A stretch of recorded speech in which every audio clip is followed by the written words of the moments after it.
কথাটো হ'ল কি ইতিমধ্যে আমাৰ জিলা সম্পাদক ডাঙৰীয়াই ক'লে যে আমি 15 আগষ্টৰ দিনটোলৈকে অপেক্ষাত আছোঁ।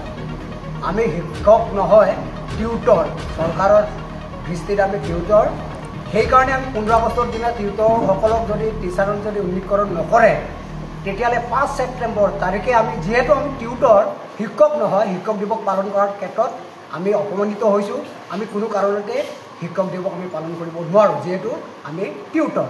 তাৰ প্ৰতিবাদত আমি 5 ছেপ্টেম্বৰ তাৰিখে আমি প্ৰতিখন জিলাত গোটেই অসমত আমি LPৰ পৰা আৰম্ভ কৰি কলেজ পৰ্যায়লৈকে যিমান টিউটৰ সমাজ আছোঁ গোটেইসকলে আমি তাৰ এটা ধৰ্মঘট হিচাপে, অৱস্থান ধৰ্মঘট হিচাপে আমি সেইদিনা আমি বিৰোধিতা কৰিম। গতিকে আজি আমি আপোনালোকৰ চেনেলৰ জৰিয়তে তেখেতক অনুৰোধ জনাব বিচাৰিছোঁ, আমাৰ মুখ্যমন্ত্ৰী মহোদয়ক, যিহেতু শিক্ষামন্ত্ৰীৰ লগত বাৰে বাৰে আলোচনা কৰিলোঁ কিন্তু কোনো ফলপ্ৰসূ আমি এতিয়ালৈকে পোৱা নাই।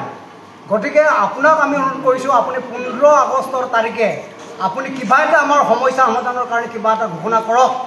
যদি নকৰে আমি 5 ছেপ্টেম্বৰ তাৰিখে আমি অদৌ অসম প্ৰতিখন জিলাত আমি 5 ছেপ্টেম্বৰৰ দিনা শিক্ষক দিৱসৰ দিনা আমি টিউটৰ হিচাপে আমি তাৰ প্ৰতিবাদ আমি সাব্যস্ত কৰিম। গতিকে আমাক সেই যিটো প্ৰাপ্য, যিটো আমাৰ মৰ্যাদা, আমাৰ টিচাৰৰ মৰ্যাদা, সেই টিচাৰৰ মৰ্যাদা আমাৰ 5 ছেপ্টেম্বৰৰ আগে আগে ঘূৰাই দিবৰ কাৰণে মই মুখ্যমন্ত্ৰী মহোদয়ক অনুৰোধ জনাইছোঁ। ধন্যবাদ।